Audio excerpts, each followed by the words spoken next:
Hi friends, எல்லோருக்கும் வணக்கம். எல்லோரும் எப்படி இருக்கீங்க? நல்லா இருக்கீங்களா? இன்றைக்கி என்ன வீடியோனா, மீன் குழம்பு எப்படி செய்யலான்னு பார்க்கலாம். ஒரு கடாய் அடுப்பில் வச்சுட்டு ஒரு 100 ml நல்லெண்ணெய் விட்டுருக்கேன். அது கூட கொஞ்சோண்டு கடுகு, ஒரு அரை டீஸ்பூன் வெந்தயம் போட்டு நல்லா பொரிய விடணும். ஓகே, பொரிய விட்டதுக்கப்புறம் சின்ன வெங்காயம் குட்டி குட்டியாக கட் பண்ணி வச்சுருக்கேன். மேக்ஸிமம் மீன் குழம்புக்கு சின்ன வெங்காயம் போட்டு யூஸ் பண்ணுங்க, நல்லாயிருக்கும். அதில் ஒரு 10 வெள்ளைப்பூடு போட்டிருக்கேன். அதையும் போட்டு நல்லா வதக்கிடணும். நல்லா வெங்காயம் நல்லா வதங்கிடணும். அப்புறம் கொஞ்சோண்டு கருவேப்பிலையும் போட்டு நல்லா வதக்கிட்டு கண்ணாடி பதம் வரணும். கொஞ்சம் நல்லா வெங்காயம் வதக்க விடணும். வதங்கினதுக்கப்புறம் மீடியம் சைஸ் தக்காளி 2 கட் பண்ணி வச்சுருக்கேன். அதையும் போட்டு நல்லா வதக்கிக்கிறேன். தக்காளி நல்லா குலைவாக வதங்கிடணும்.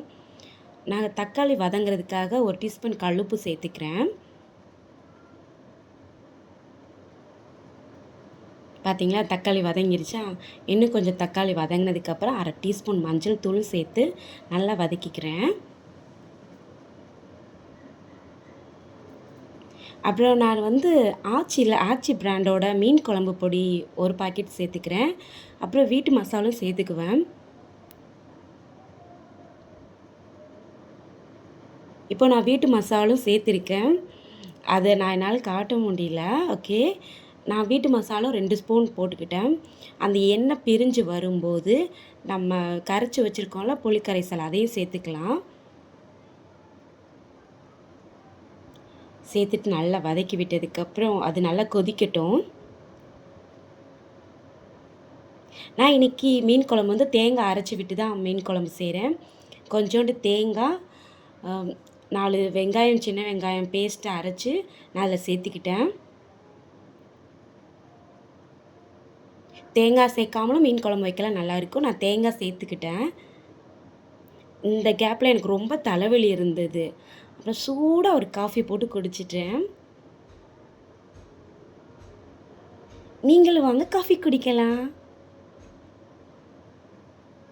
இந்த கேப்பில் நானும் ஒரு சூட ஒரு காஃபி குடிச்சிட்டேன். யாருக்கெல்லாம் என்ன மாதிரி அடிக்கடி காஃபி பிடிக்குன்னு கமெண்ட்டில் சொல்லுங்கள். ஓகே, எனக்கு காஃபி ஒரு பைத்தியம். காஃபி குடிச்சிட்டே இருப்பேன்.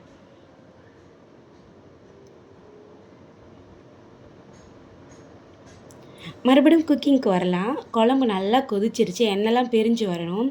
பிரிஞ்சு வந்ததுக்கப்புறம் நான் ஜிலேபி மீன் எடுத்திருக்கேன். இந்த ஸ்டேஜில் நீங்கள் எந்த மீன் வச்சுருக்கீங்களோ அந்த மீன் போட்டுக்கலாம். நான் ஜிலேபி மீன் போட்டிருக்கேன்.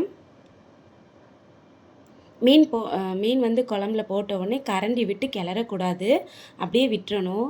ஒரு 5 நிமிஷம் குழம்பு நல்லா கொதிச்சதுக்கப்புறம் மீன் குழம்பு சூப்பராக தயாராகிடும். அது பக்கத்தில் மீன் வறுக்கிறதுக்கு மஞ்சள் தூள், உப்பு, மிளகாய்த்தூள், மிளகுத்தூள், இஞ்சி பூண்டு பேஸ்ட்டு, லெமன் எல்லாம் கரைச்சி வச்சு எல்லா பேஸ்ட்டையும் அந்த மீனில் மசாலா தடவி வச்சுக்கிட்டேன். பார்த்தீங்களா மீன் குழம்பு எப்படி இருக்குன்னு? சும்மா செம்மன்னு இருக்கா?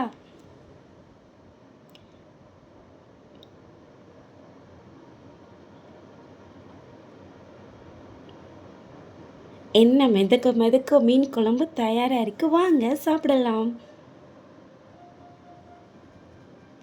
இந்த மாதிரி ஒரு டைம் ட்ரை பண்ணி பாருங்கள், வேறு லெவலில் இருக்கும், சூப்பராக இருக்கும். அப்புறம் அந்த சைடில் நான் மீன் பொரிச்சிக்கிட்டேன். பார்த்தீங்களா, அதே ஜிலேபி மீன் தான் பொரிச்சிட்டேன். என் குழந்தைக்கு இந்த மீன் ரொம்ப பிடிக்கும், அதனால் ஜிலேபி மீன் நல்லா பொரிச்சிட்டேன். இப்போ நான் சாப்பாடு பரிமாறிடலாமா? வாங்க.